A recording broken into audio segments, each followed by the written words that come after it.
Well, dude, thank you for being here, Kerry Werner. I really appreciate it. Um, I want to start off with some hard-hitting questions here. What's your favorite Halloween candy? uh Man, I don't think people give dark chocolate candy enough of they don't put it on a high enough pedestal. I feel like more people need to like do that. Like Reese's Thins dark chocolate are probably the bombest. Reese's. I don't think I've ever seen those. I'll have to try those. So well, they're thinner than a normal Reese's cup.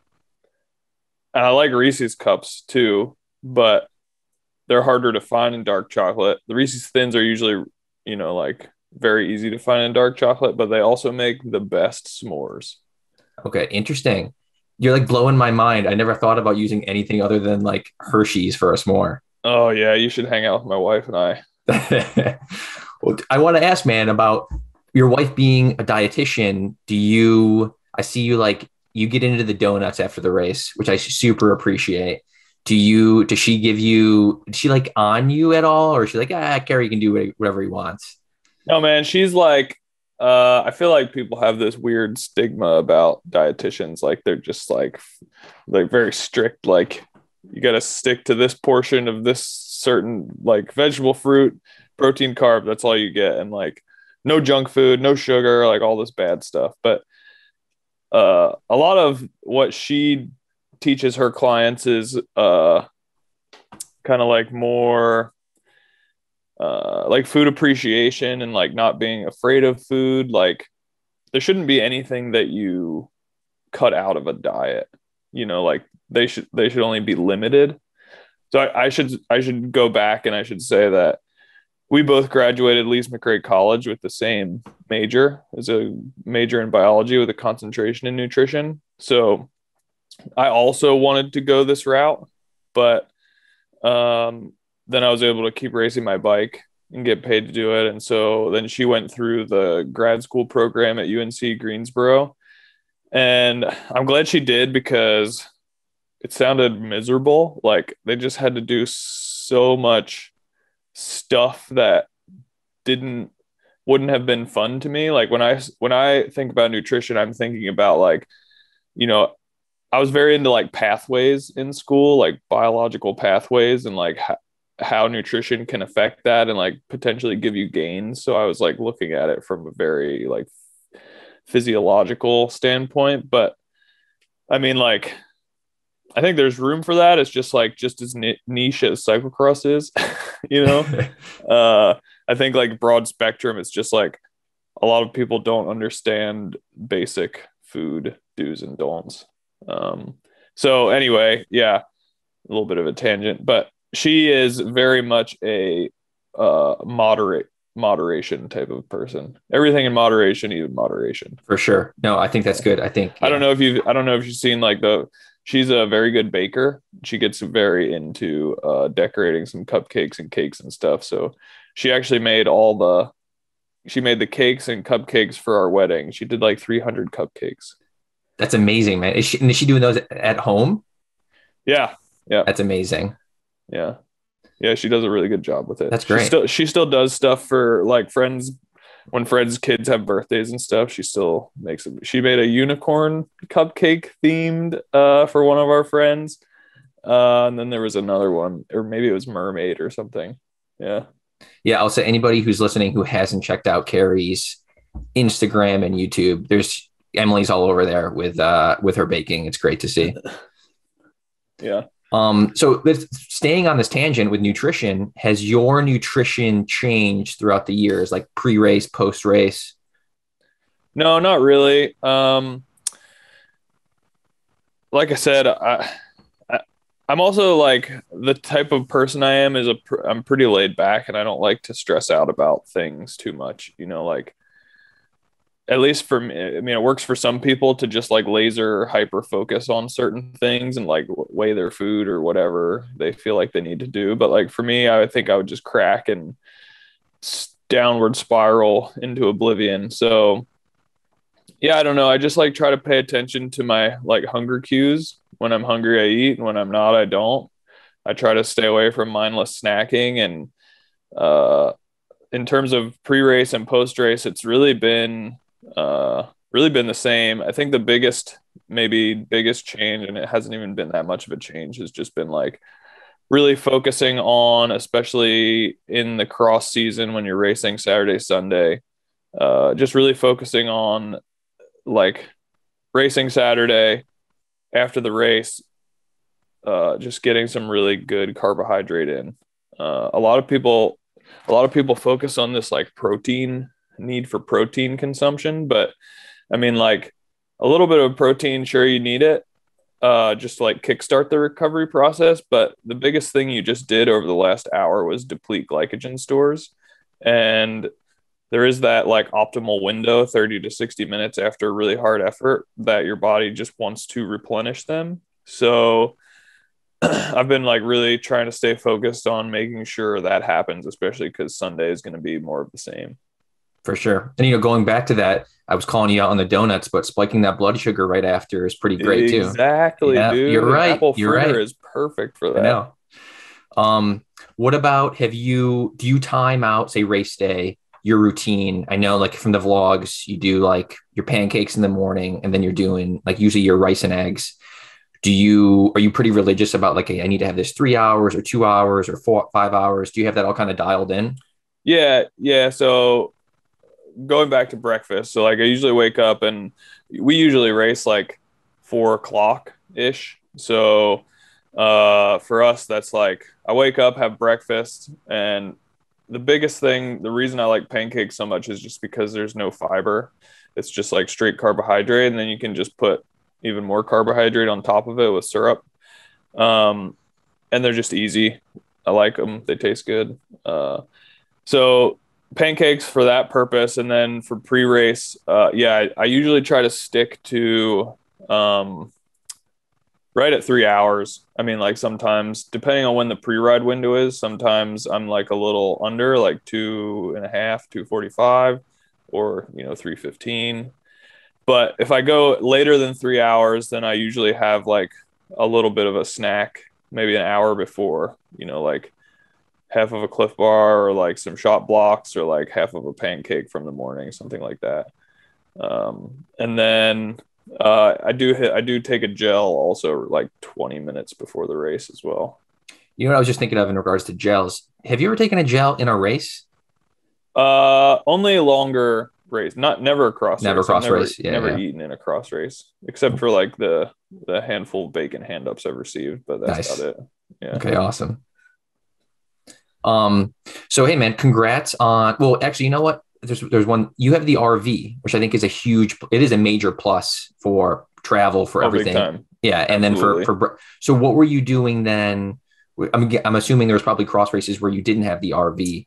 Yep. How do you skew? Cause like there's a lot of people listening who are traveling. Like I'm saying for me, like I went to Rochester, I'm in a hotel, I'm trying to make things work. Do you have any tips, or what did you do prior to the RV? Yeah, so it just takes a lot more planning, or not even that much more. But like, so before the RV, if you want to have pancakes, you could get one of those plug-in griddles.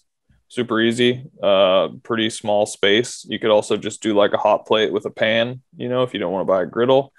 And then another super easy thing is just to get a rice cooker, because I do rice and then eggs right before the race. So so it just takes a little bit more planning, bringing Tupperwares, making sure you can transport that food around so you can eat it when you need to.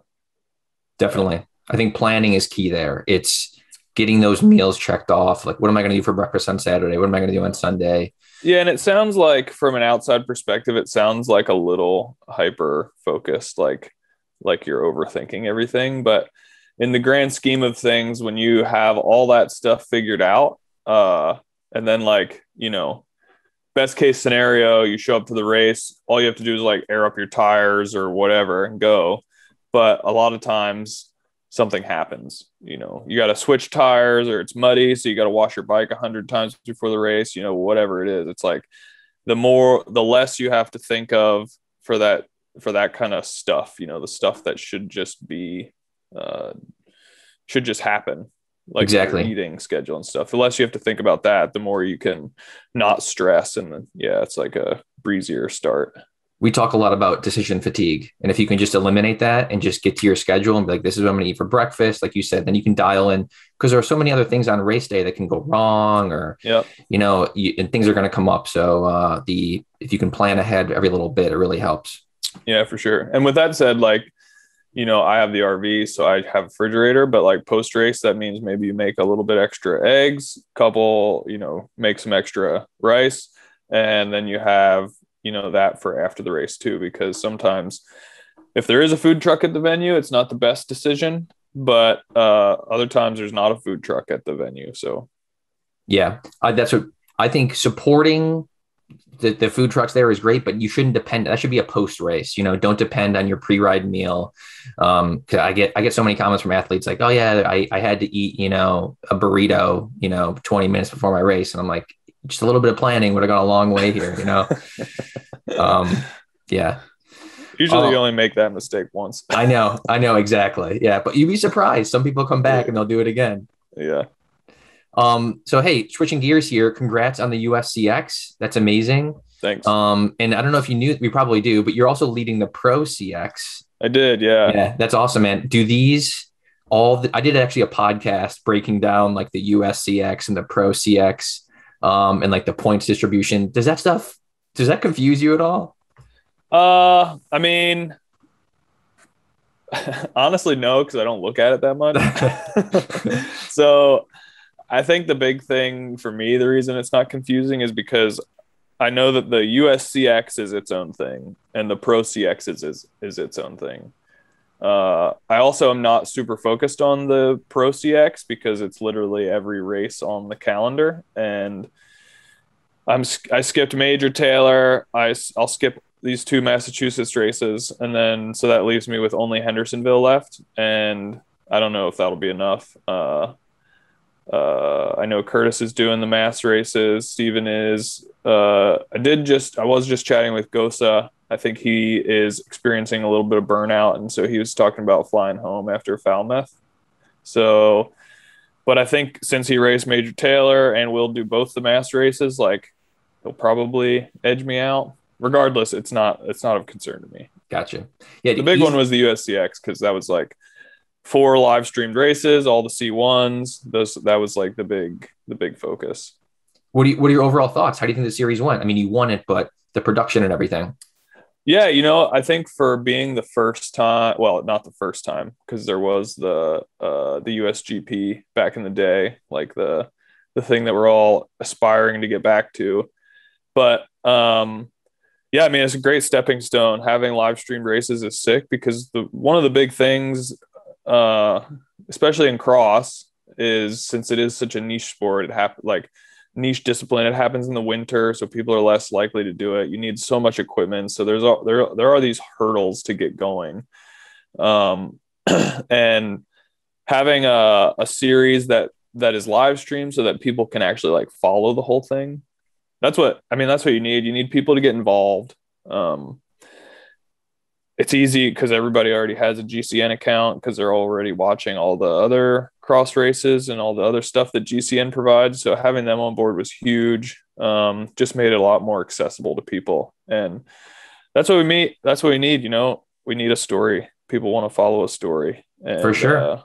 We haven't really been able to provide people with that up until this point after USGP. I think it was great. I think I was a little bummed this past weekend. I definitely was bummed. Yeah, you were like, oh, there's no cyclocross to watch. I know, right? Exactly. Yeah. I'm like on Instagram, like trying to find live videos, and then you get the results and stuff. But I'm like, man, it would have been great to watch this. I know. I was kind of thinking the same thing because Emily got on the podium on Saturday, Major Taylor, and I was like, dang, I wish I could have watched that. Yeah. So speaking of this past weekend, this was like your chill weekend. What did you do? What did you do on your off weekend? Yeah, so kind of interesting because I drove back from Cincy on Monday, and then I got a booster and a flu shot on Tuesday. So didn't want to push it. I got the Pfizer booster, and I got the Moderna shots first 2.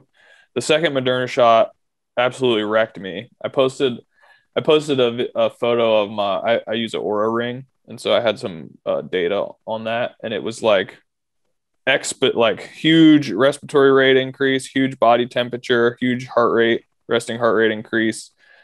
So like big like flu-like symptoms on that second Moderna shot, and then the Pfizer shot was probably, I don't know, it was maybe half of that. Like I slept all the way through the night, so no issues there. I did have elevated resting heart rate and respiratory rate and body temperature, but it wasn't anywhere nearly as bad as the Moderna second shot. So that was good, but regardless, I wanted to play it a little conservatively, so we didn't do too much until I think I got into some efforts on Thursday, Friday. And then my parents came down to visit, so I was kind of playing host and tour guide for a little bit. How much are you having that Aura Ring guide your training?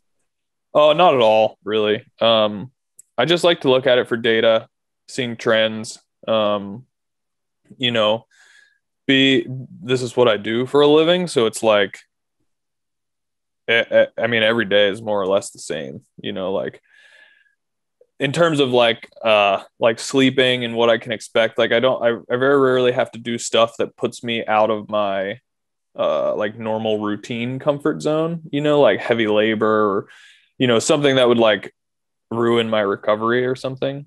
So it's really just like monitoring and seeing like, oh, I didn't sleep as well last night. Why might that have been? That kind of thing. Well, speaking of like ruining your recovery, I'm curious of what did you refer to it as? The cyclocross stage race of America? Oh yeah, yeah. So what was happening? I think that was 6 races in 10 days, right? Yeah, yep. Yeah. So, and if anyone is unfamiliar with this is your own name for this, right? The cyclocross, which is just for fun, the cyclocross Yeah. stage race of America. So I'm curious what the data was like throughout that 10-day period. Yeah, I was actually, I like going into it, I was a little curious how it would go as well. But like you said earlier, having the RV helps a lot. And so while we did do a ton of travel and obviously a bunch of racing, like everything was pretty, everything was pretty breezy for us because after every race, well, not every race, but the races when we did have to move after, we would just pack up, drive a couple hours in the RV, park at a Walmart parking lot, get the sleep we needed, and then like roll out. And then like all that driving, it does suck, but at least in the RV, you can get up, stretch your legs, go to the bathroom if you have to, when you have to. I mean, you can lay in the back and put your feet up, or I was playing the guitar a little bit, or like we're doing the vlogs on the road. Like it's all pretty chill. So yeah, I mean, I was paying attention to all that stuff, and yeah, my scores were pretty good throughout the week. I had like, the typical post race, like wake up after a race and readiness score was pretty low just because you're all jacked up from racing and whatever. But yeah, it seemed to level out throughout the course of the week. That's great, man. What about, are you doing any, I think I know the answer here, but are you doing any type of other additional riding in that 10-day period outside of active recovery or anything like that? Yeah, not really. Not in that period.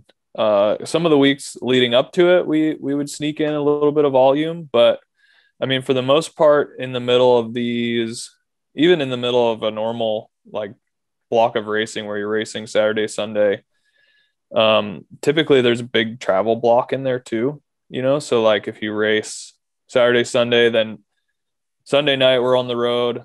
Monday we finish driving, or sometimes Tuesday, like when we were going from like Charm to Madison, but you kind of get that travel block out of the way, and then you feel like shit because you haven't been riding. So it's like an easy spin.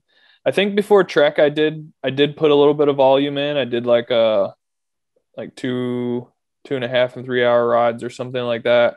But it's all just chill, just to fluff and kind of, I guess, like maintain some semblance of aerobic capacity. So yeah, so that's like, does that outside of the 10-day period, which I know was its own animal there, but if you're doing like a typical like first block in the season, is that throughout the like most weeks? Like say you're racing whatever Saturday, Sunday for 4 weeks in a row. Are you kind of, and there's a lot of travel in there, like you said. But is that for the most part what you're doing for the 4 weeks? Yeah, I mean, yeah, it's such an interesting thing, because it's like you do these races like that and you think like, oh, I'm racing every weekend for a couple weeks.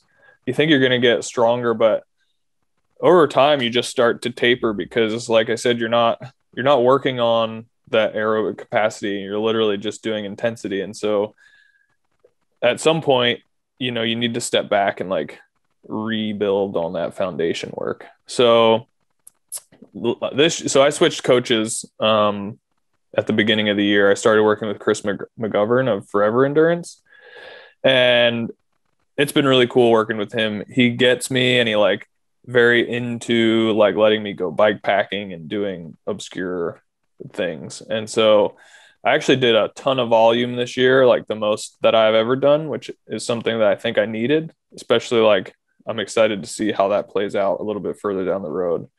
I've always seemed to come into this first September block of racing and have good fitness, but I've always like ridden my VO2 out to make it through that. So this year it's been nice because we might have done a handful of VO2 work leading into the season, but for the most part it's just been longer sweet spot stuff and tempo stuff. So I still think there's some room for improvement there, which is exciting. And then in terms of hitting that first block, like I said, early on, like when we were just doing the Saturday, Sunday races every weekend, we would sneak in a longer ride. So usually like Wednesday would be a bit of a longer ride. One thing that I've started to do this year is not do openers on Friday. So, which means we can do a little bit more on like a longer chill ride Tuesday, maybe some efforts on Wednesday or Wednesday efforts, Thursday longer ride. And then I just like do a course inspection on Friday, just like do a couple laps to see what's going on. But yeah, I don't know. I think like with racing every weekend and then you're doing some kind of opener effort during the week, it just seems like a lot to just like then have to do some openers Friday. And then you're like on the trainer before the race doing openers. It's just, so I've eliminated both those things. So I'm just looking at like races as efforts, midweek efforts, and then just course inspection. And I do a little trainer fluff up, just like 25-minute spin, nothing. I just ride.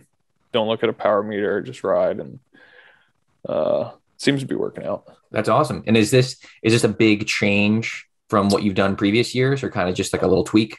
Well, I would call it a tweak because like in previous years, I would always think like, well, I need to get this Friday opener in.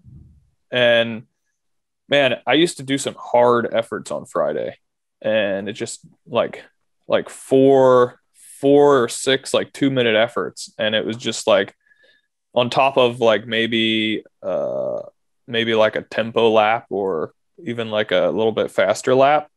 So you're always just afraid of like going into the race and feeling stale, right? So like that's the idea behind that. But like I said, I think just racing and midweek efforts is enough to keep your engine pretty hot. I think there's also the big mental component there too. If like you feel like you're doing too much on Friday, then you go in. For sure. Yeah. Or if you're just like, man, it's been a tough week, and then you're like, man, Wednesday's openers were tough. Not really feeling it today, but I'm going to go do these. And then you're like, well, fuck, I feel bad. Like now I'm going to have to go into the race, like with this like lower expectation or like, a little bit of an anxiety because you're not sure how it's going to go. Same thing with on the trainer, like before the race warming up, I used to do this thing where like, I used to remember what gears I would be in when I do my opener effort. And so I'd be like, oh, I'm in a better gear today. Like I'm going to crush it. Or vice versa. Like, oh man, I can barely spin this thing over. Like this is going to suck today, that kind of thing. So I just kind of eliminated all of that. Like the reality of it is like, no matter what your power meter says or your heart rate data is, what you're doing on the trainer, like it's not you're not going to change how you race. So like if you can eliminate that negative mental component, then you'll at least give yourself a chance, you know? Yep. I think just going back to everything you said at the beginning too, of like just kind of going into hitting those steps every day, race day. You know, this is just what I do. And when the whistle goes off, it's just like go as hard as I can. Right. And so like, yeah, if you're worried about openers on Friday and openers on the trainer and they're not going well, then there's like that other thing to worry about, you know, where if you Yep. can take that away, you're going to race how you're going to race regardless, you know? So what's the point? I'm glad you brought up openers. We have a Discord. I don't know if you're familiar with Discord. Yeah. Yeah, we have an EVOQ Discord, and we just had a question last night about going into a double race weekend, a cross weekend. If he was like, maybe I'm thinking about not doing openers. And we were all like, yeah, for sure. If it's stressful, if you're traveling, if you've got so many other things to go, going on in your life, just skip it. No big deal. Yeah. Yeah. I know. And it's scary for people because it's like, if you always do openers and you've had good results doing openers and then you want to take that away, it's like, that can be scary because you're like, well, now my whole race is going to be screwed. But it's like, yeah, I don't know.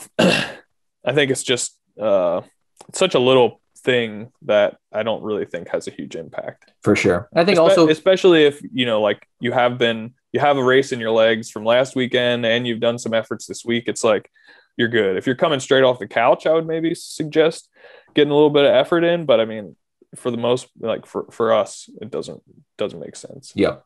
Agreed. What about you said that you've increased the volume a little bit for your endurance rides and stuff. What's like typically, do you have a set like hours you're trying to hit per week, or maybe this is backing up preseason? Yeah. So for sure preseason, we haven't done like big volume blocks since probably like June, July, I would say. Even back in like May and April, those were big.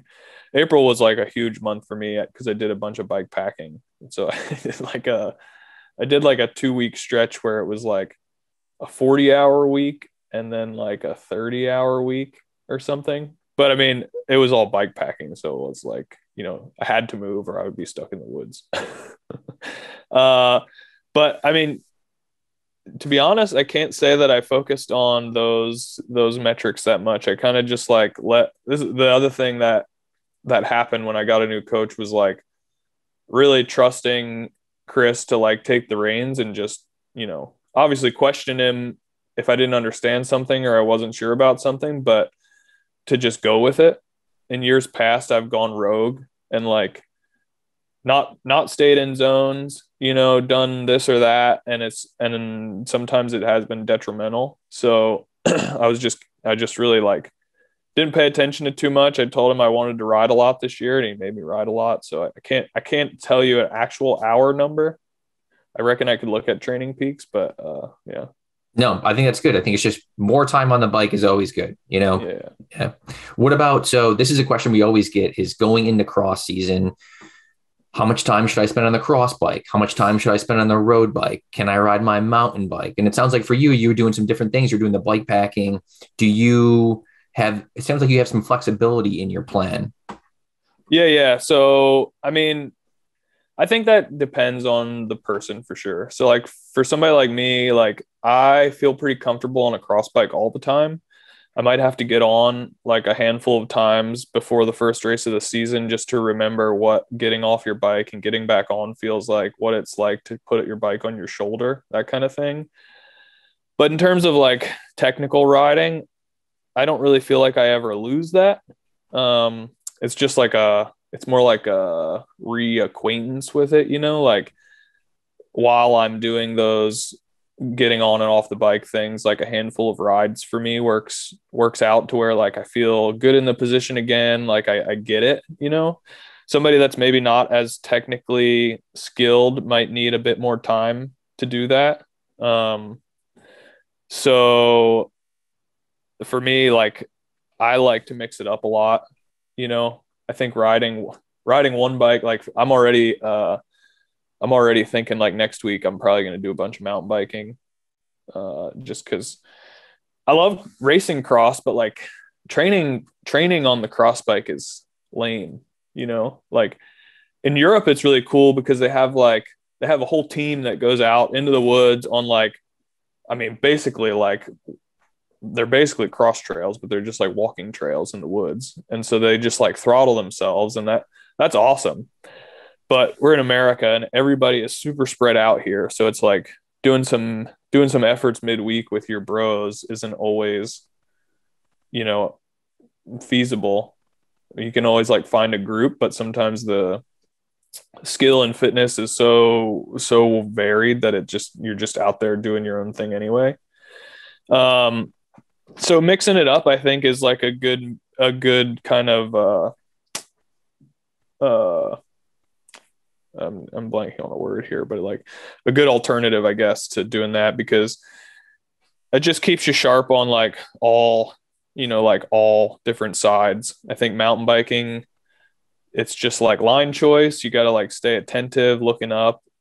And then obviously on the road, there's like, it's all about power. So you can really work on fitness stuff that way. Yeah, I think it's all different. Gravel is now in that spectrum too. So you're like working on like high speed corners where they're super loose, and like unweighting, like in gravel, a lot of people just like sit their ass on the saddle and like rip down a hill, but there is a technique to it so you don't flat, and that same technique applies to cross. I mean, we hit roots and rocks and stuff, so you have to be ready for that kind of thing. For sure. I was talking to Alexei Vermeulen, who I know you're racing against this weekend, a couple of weeks ago, and he had the same thing. He's like, I just ride whatever bike I feel like it, Yeah. I also asked him if he was going to race cross, and he said it's probably not going to happen. Oh, come on. I know. I'll try to change his mind this weekend. Talk to him this weekend. Get him out there. But let's talk about this weekend.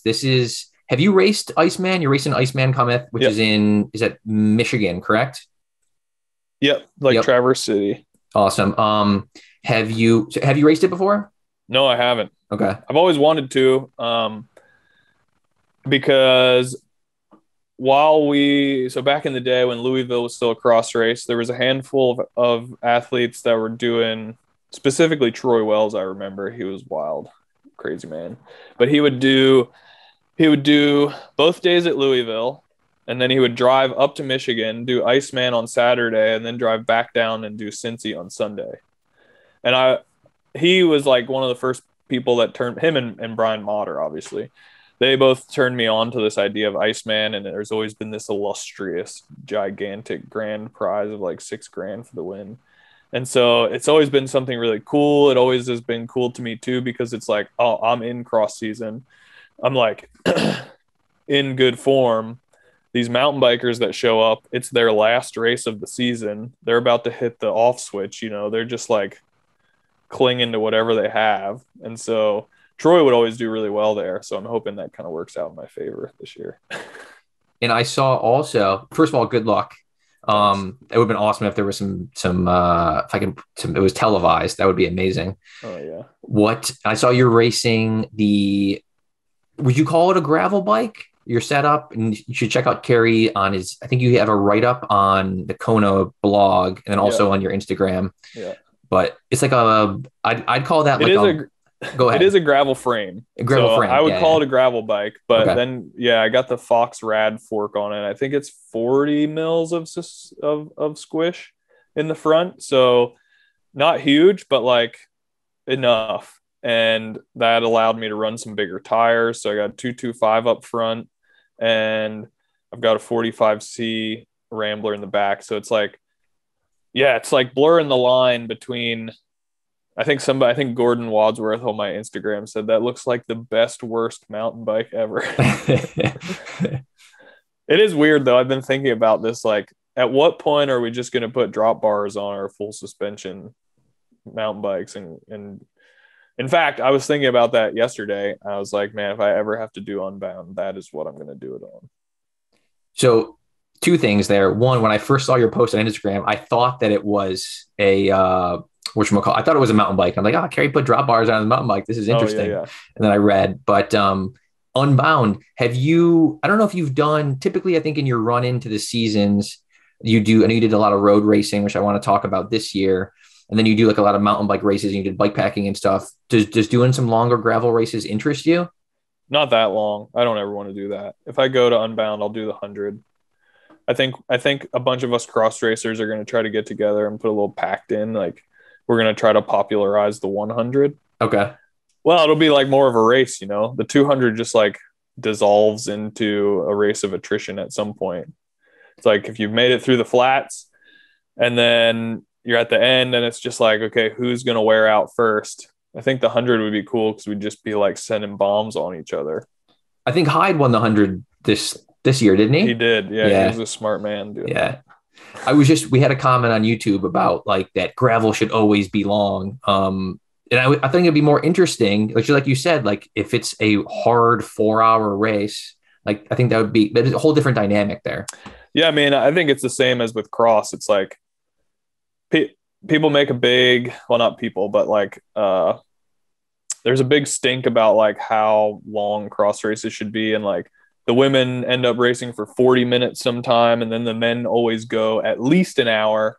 So like if you're on the lead lap with Vanderpool or Wout, you know, like I've clocked like 1 hour 18 cross races. And so it's like, man, the race wouldn't be any different if it was 50 minutes for us. Like it would actually be more exciting because there would be less of this lull in the middle. So Yeah, I think it was on Vandenham's podcast. He was just talking about the same thing. He was like, if 50 minutes is a better time, then just make all the races 50 minutes. yeah. Yeah. Then I would finish at like 1 hour 8. You know? So let's talk about Europe. What I'm jumping all over the place here. What is your? Are you going? I'm guessing you're probably going usually later in the season. Yeah, and this will probably be my last trip over there. But it works out well this year because we don't have to go over so long. So after Nationals, which is the third weekend in December, we'll fly over on Monday. So Nationals is Sunday. We'll fly over on Monday, and then we'll start the Christmas period. And I think we're flying back January 7th. And then, yeah, have like 2 weeks before World Champs. So should be a good little block. What are your feelings on the World Champs course from a couple I don't weeks? like it. Oh no. No, it's pretty lame. It's just, I mean, I'm stoked on what they're doing up there. Like, it's a really cool venue and really cool to see that money being invested in cycling in general and like having a multi-discipline venue, you know. But yeah, it's just kind of boring. There's no off cambers. I'm really hoping it's dry for World Champs because when it was muddy, at Fayetteville World Cup, it was just a tractor pull. Like there was like that one fun downhill where you were like foot out for a while. It was like maybe a minute downhill or more, minute and a half. But then you had to climb a minute and a half back up to the pit. And it's like a minute and a half climb in a cross race is just, that's unheard of. So yeah, I don't know. I mean, I'm excited to be there for it because I think it's going to be huge. Like crossing America, pretty centrally located, like somewhat easy for a lot of people to get to. So should be a big event, but the course is not necessarily my favorite. I did hear that they might be making a few tweaks to the course. I don't know what that's going to be, but yeah, it'd be cool. I heard that we destroyed like $100,000 worth of sod. Oh. So I went up there in March. I was on the Project Echelon road team this past year, and we did a training camp in Fayetteville. And so I snuck away and got up to the track in March and did a little pre-ride. And it was just dirt and like loose dirt on top with like a bunch of rocks embedded here and there, like just little baby headstones or whatever. And I guess the UCI came and checked it out and was like, yeah, there's too many rocks here. You got to put some grass down. And so then they got somebody, I guess Walmart wrote a check to some sod farmer. And I can only imagine what the guy was either thinking two things. He was watching the video of a World Cup and he was like, oh no, all of that sod. Or he was just like, yes, I'm going to drop some more, like my bank account's stoked. Yeah. It seems like it'd be a totally different race if it was completely dry. Yeah, I mean, I think it could be harder, I think, like, because it'll be looser. It'll be loose and fast. And so there'll be speed limit where, like, Fayetteville World Cup, there was no speed limit. It was just like, how much power can you put out?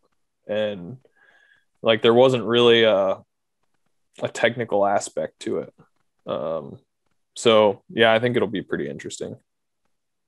I think like it seems like one of the defining features is just like the steps, like the big run up. Yeah, there's a lot of them. Yeah. What are you, speaking of steps and running, are you doing, what's like your running protocol? Do you do a lot of running going into the season, during the season? I did a little bit before the season, and then we didn't really fit any in this first block,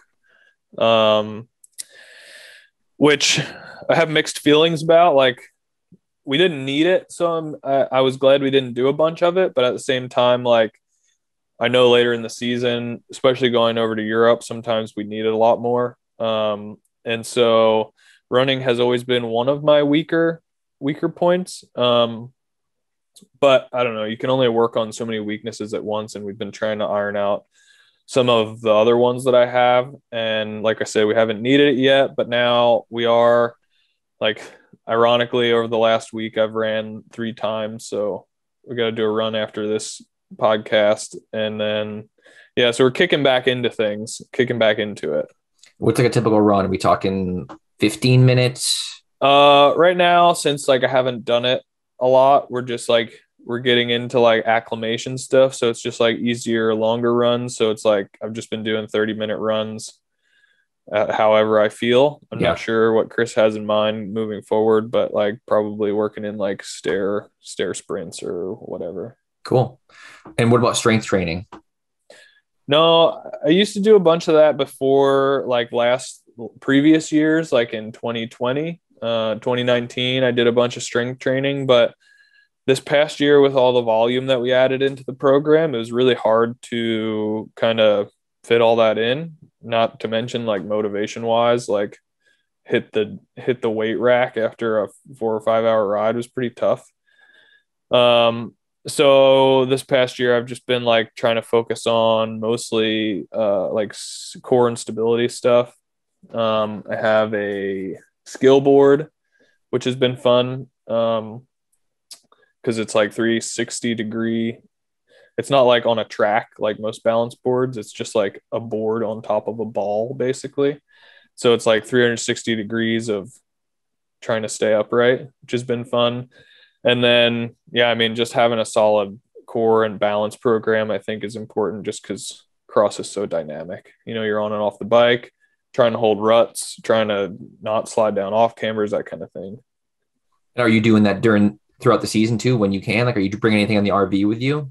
No, I haven't been. Like I said, like, man, this first 6 weekends have been so crazy. It's just been like all I could do to just make it through. So I think here through the rest of the season, I'll be adding more of that back in. But yeah, it was the trailer was already packed, so there's no room. So getting back to Europe, you had said this is probably your last season. Is there a reason for that? Well, I mean, yeah, basically it's just like an added expense. So flight over there with all of our stuff, and then to stay over there to buy food. We usually stay at the chain stay, which has great housing options, but it's still a cost. And then, you know, I wouldn't say I'm like a sourpuss about it, but it's just a whole ball, like different thing over there. Like it's great when the Euros come over here, and we get to race them. The difference is they've barely gotten into their season, and we're over here like peaking for the first 6 weeks of the race and scrapping for top 15s, top 10s or whatever. So like then to go over there, it's the end of our season. Everybody has a huge focus on nationals, and then it's kind of just like, all right, let's see what happens when we go over there. So it's tough because the other thing is like you go over there, and I feel like the Euros get treated much better over here by race promoters than we get treated over there by race promoters. You know, we're kind of, I kind of feel like we're looked at as outsiders when we come in over there, and when they come over here, they're almost treated not quite like royalty, but like, you know, they're held to a higher standard, I guess. That's interesting. Do That's not the right. you, that's a major bummer. Do you think that with Clara getting the win on Monday, that this is could change some things? I know it's not going to change everything, but it's a move in the right direction. Well, I mean, not necessarily because I mean, kudos to Clara. That was a huge win. But women, our U.S. women in Europe have done better than our men have. Like we've had Katie Keogh on podiums. You know, Katie Compton's won stuff. Clara has been smashing it. Like Caroline has been silver medalist at World Champs. Like Magali crushes it. Like we have really fast women. And so, yeah, I don't think that that's going to change anything for us. I think the men need to start stepping it up. What about, so say like in a perfect world, and I'm just curious into throwing this out there, if like money, no issue here, would you go over and do a whole season in Europe? Like, is it fun from that standpoint? It would be fun. I think like that would be the way to do it. You know, like it'd be cool to have the opportunity to go over there and like almost like Gosa Vandermeer did over here, where he came over and he's been racing everything from the start to the finish. It would be fun to go over there and like be on an actual Belgian team, like get brought into the fold, experience what that's all like, have the camaraderie of those like group dynamics, like training sessions, all that kind of stuff. And then, yeah, like really be immersed in the racing culture over there. I think it would be really interesting. I might have some different perspectives after something like that. Me and some of my friends we were talked about that. Like, how come it would be great to see an American on, whatever, Alpecin Phoenix or, a cross team over there. I know that there's a lot more to it. And of course, I'm on the sidelines, with my beer talking about this. But do you think that could ever happen if somebody were to go over and live in Europe? Well, I think it would be mainly results based, right? Like, so if there was a good enough rider to do it, I think the opportunity is there. Otherwise, it's just a privateer thing. You got to like convince either U.S. sponsors that it's worth it for you to go over there, or you got to convince, Belgian money that they should give you a shot. Yep. Good point, man. What about through all this? One of the questions we got from one of our athletes was, how do you stay motivated through the season? Like, you're doing a lot of races, you're traveling. What keeps you going? Yeah, I mean, this year I'm a little biased in saying this. It's been fun to win and like try to win. I only won one race, but it's been fun to be there and like constantly be battling for the win. So that has been my motivation this year. In years past, like I said, I'm biased because I've been battling for the front of the race for a couple years now. And so that's always been the focus. Like what little tweaks can I make that's going to, put me on the top step more consistently or whatever. So that's always the motivation. This year I'm even more motivated for later in the season, where in years past, I usually like kind of dread it because I know that like things are starting to like, level off for me. But this year I'm excited to get past Hendersonville and like head into nationals. And I'm even excited to go over to Europe. I've never gone over there with like a fresh mind before. It's always been like, I've always peaked in mid-November, coasted into nationals and just been like, all right, let's go over to Europe for 2 months and just like wallow in the cold and dankness of Belgium. So yeah, I'm looking forward to that. It seems like nationals definitely always a target of yours. I'm guessing probably Pan Ams as well. You want to double up there? Oh yeah, it'd be cool to not have to like get a new kit and stuff, continue Yeah. to wear pinstripes on the helmet. But yeah, big focus is nationals. That's full speed ahead to Nats right now. Do we know anything about the course? Ironically enough, when I did Intelligentsia this past year, I did the Wheaton crit and the The race was like 2 blocks from there, like half a mile from the crit course, but I didn't get to go see it. Apparently, it's just on a golf course. I've been told there's a little bit of elevation there. So, yeah, I don't know. I have no idea what the course is going to be like. So talking about crits, it seems like you did a few more road races this year than you typically have done. Do you think that was a good like run into your cross season? Yeah, for sure. I mean, like I said, I didn't do a bunch of intensity VO2 stuff because I think I had those races to fall back on. I did a Belgian waffle ride in Asheville. So I kind of got my intensity through those races, which was nice because, you don't have to think about it. You just like go do the race. And that was a pretty low pressure situation for me. So it was cool to do that. Also like a big learning experience for me. I've done like 1 or 2 big crits before, but never a big, 9-day block or a 7-day block of them. So yeah, it was fun. Awesome.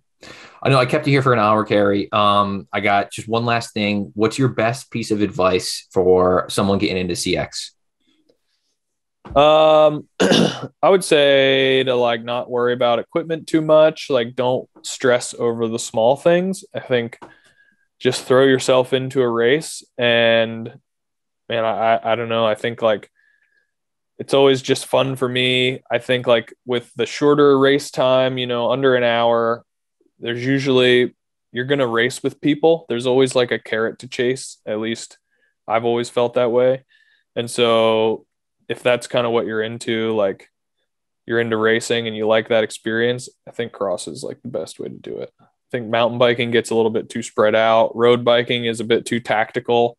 I think cross is like a good middle ground, and somebody like me that really likes the technical aspect of racing, like there's always ways to push corners harder and faster. And it's kind of like a puzzle, like you do a bunch of laps on the same course. So you're trying different lines out all lap. And then, at some point you got to link it all together and put down like the fastest lap or like try to outdo somebody on a certain section. It's always, for me, it's just like, there's always something that can be done. It's never like a stagnant process in the race. I was just talking to somebody last night and they asked me why I like cross more than road and mountain bikes. And the word I used was artistry. I feel like there's a certain artistry about cross. Yeah, absolutely. I always tell people it's like F1 racing, like you never hit a corner by itself. You hit a corner thinking how it's going to spit you out to set you up for the next corner. So it's always like, yeah, you're drawing lines. You're just like picking the best way through the course. And then like, obviously that changes when you got to jump the inside on somebody and like, how does that affect what's going to happen next? It's always changing. All right. Awesome. Well, Kerry, thank you so much. Good luck this weekend. I will link your Instagram and your vlog and YouTube and everything in the show notes. Thanks. I really appreciate you taking the time to chat. Thank you. Yeah, man. Thank you. All right. I'll see you. See you, man. Bye.